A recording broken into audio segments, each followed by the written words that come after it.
There is a story of a man who brought water to the mountain each day, 2 buckets. One perfect, the other cracked. Yet it was the cracked bucket that watered the flowers along the path, not by intention, but by being. This is the nature of mindful sharing. It is not about giving more. It is about being present in what we give. It is not only about what leaves your hands, but also about what enters the space between 2 hearts. In our time, sharing has become fast, instant, but speed does not always mean sincerity. To share mindfully means not just to offer, but to understand, not just to speak, but to listen, not just to act, but to observe. A cup may be full of water, but if the hand that offers it trembles with pride or pressure, it spills. Empty giving leads to emptiness. So ask not, what can I give? But rather, who am I when I give? The flower does not try to be seen. The sun does not ask for applause, yet their presence nourishes life. Let your sharing be like this, silent in ego, abundant in presence. Our pause again, to share mindfully, is to be the cracked bucket, not in spite of your flaws, but because of them. In the modern world, there is a common assumption that to give more is to give better. We measure generosity in size, scale, and frequency. Yet in the inner teachings, it is taught that the true weight of a gift lies not in its volume, but in the quality of presence that accompanies it. A simple bowl of rice given with pure awareness carries more nourishment than a feast offered with distraction or pride. When the giver is fully present, the act of sharing becomes a living expression of inner harmony. Presence is not just physical. It is not enough that the hands are extended, the heart must also be awake. Too often, we give while our minds are elsewhere, lost in anticipation, judgment, or calculation. We speak to others, but do not truly hear them.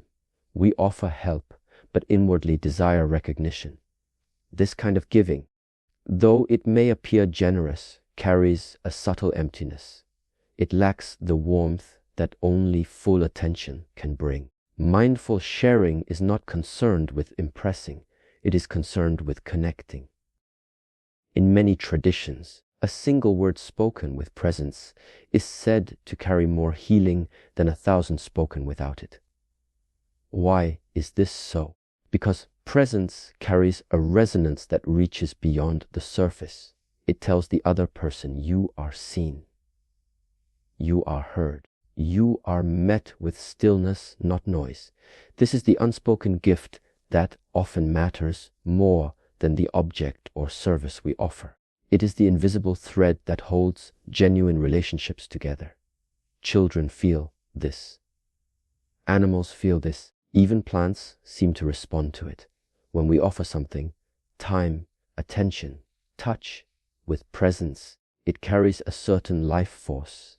It is received not only by the mind, but by the nervous system. There is a calming effect, a sense of being held. This is why mindful presence is a healing energy, not just an ethical ideal. When our presence is divided, our offering becomes thin. But when we are fully here, even a small act becomes sacred. To share mindfully is therefore to bring your whole self into the moment. It is to offer the space between words, the pause before advice, the breath before action. Quantity may impress the eyes, but presence moves the heart. A single gesture performed with full attention and sincere intention can open doors that years of generosity without presence cannot. This is the art of deep sharing, where nothing may be given outwardly, yet something profound is still exchanged. When we speak of sharing, it is easy to focus on the external. The words we say, the things we give, the actions we perform. But beneath every act, there is something more subtle, the intention. It is the invisible thread that weaves meaning into action. Just as the roots of a tree remain hidden yet determine the strength of its branches, intention silently guides the true impact of what we share. No matter how noble an action appears from the outside, if the intention is rooted in ego, control, or expectation, its effect may cause more division than connection. Intention is not always obvious to others, but it is always felt. A smile that seeks to manipulate does not warm the heart. A gift given to obligate another carries a heaviness that cannot be hidden. People sense what words cannot say. This is why two people can do the exact same thing, yet one leaves you uplifted and the other leaves you unsettled. The difference is not what they did. The difference is the energy behind what they did. Intention speaks in silence, and those who listen closely always hear it. In the ancient teachings, there is a saying, "Purify the mind before the hand moves." This means that before any act of giving, before any word is spoken, we must examine our inner state. Are we sharing from kindness or from a need to prove something? Are we acting from compassion or from fear of being unloved? To ask these questions is not to judge ourselves, but to bring clarity. With clarity, intention becomes aligned with virtue. Without it, even good deeds may create hidden debts, binding others and ourselves in silent tension. There is a power in silent intention. A helping hand extended without needing thanks can lift a soul. A message sent with no need for reply can offer peace. When the heart is sincere and unattached to outcome, the act becomes clean, light, free, and restorative. It asks nothing in return, and because of that, it returns much more. True generosity is not transactional. It does not measure or weigh. It gives because giving itself is the joy. This purity of heart is what transforms an ordinary act into a spiritual offering. Therefore, the invitation is not just to ask, "What should I do?" but also, "Why am I doing it?" In this simple inquiry, we begin to see the roots of our actions. And just like a seed planted with the right intention blossoms in its own time, so too do our acts of sharing. When the heart behind the action is clear, the ripple it creates moves quietly through the world, beyond what we can see, beyond what we can control. There is a silence that nourishes more deeply than advice, a quiet presence that heals more fully than words. In a world that constantly urges us to speak, respond, fix, and react, we often forget that to truly listen is one of the highest forms of sharing. Listening, when done mindfully, is not passive. It is a sacred exchange. It says, "I make space for you. I do not need to change you. I am here fully with nothing else pulling at my mind." When we listen with full awareness, we offer another person the rare gift of being witnessed without judgment. We offer them a mirror that does not distort. This is not the kind of listening that waits for a pause to speak or listens only to reply. It is the listening that holds without interruption, without inward commentary, without distraction. This kind of presence is uncommon, and because of that, it is deeply healing. Most people are not starving for answers. They are starving for space to be heard. To listen deeply, one must quiet the mind. Not suppress it, but soften its grip. The thoughts that say, "What should I say next?" or "How do I fix this?" must be allowed to pass like clouds in the sky. Only then can we hear not just the words being spoken, but the emotions beneath them. The pauses, the tremors, the silence between sentences. These are where truth often hides. And when we attune ourselves to those subtleties, We begin to hear with more than our ears.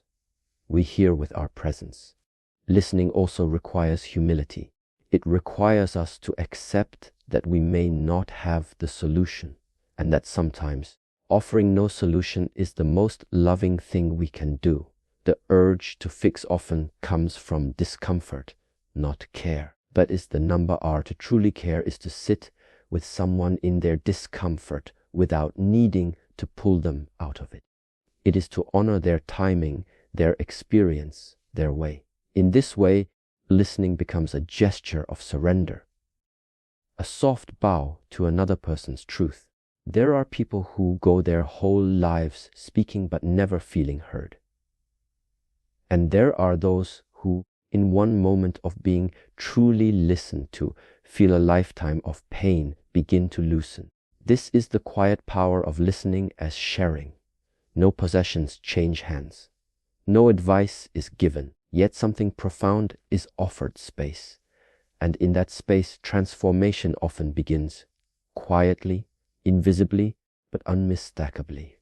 We are often taught to hide our flaws, to smooth the rough edges, to wear a polished face when we step into the world. But mindful sharing does not arise from perfection. It arises from authenticity. The moments that touch us most deeply are rarely the ones where someone appeared flawless. They are the moments when someone allowed themselves to be real, to stutter, to cry, to not know. In those moments, something invisible opens. We recognize ourselves in the other person, not because they are strong, but because they are honest. When we share from the place of our imperfections, we offer something uniquely human. A story that isn't finished, a feeling that hasn't been resolved, a mistake that has not been redeemed.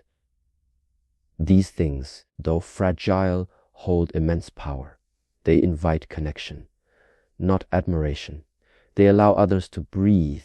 When we are too perfect, we may inspire from a distance. But when we are vulnerable, we invite closeness. Vulnerability is not weakness. It is the doorway to empathy. The cracked bowl still carries water. The scarred tree still offers shade. In the same way, what we call imperfection may actually be the very thing that allows others to receive our presence more fully. A person who has known loss may hold space for someone grieving in a way that no textbook ever could. A person who has struggled may offer compassion not from theory, but from memory. Our wounds are not obstacles to sharing. They are openings through which something real can flow. Mindful sharing means being willing to show up, even when we are uncertain, even when we are tired, even when we feel unfinished. It means trusting that we do not need to be complete to offer something meaningful. In truth, the act of sharing itself can be healing, not just for others, but for ourselves. When we allow our imperfection to be seen and still choose to give from that place, we affirm a quiet truth. That value does not come from polish, but from presence.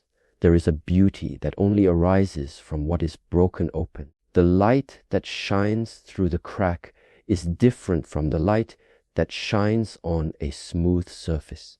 It is softer, more diffused, more human. When we allow that light to pass through our own cracks, our own imperfections, we stop trying to impress and begin to connect.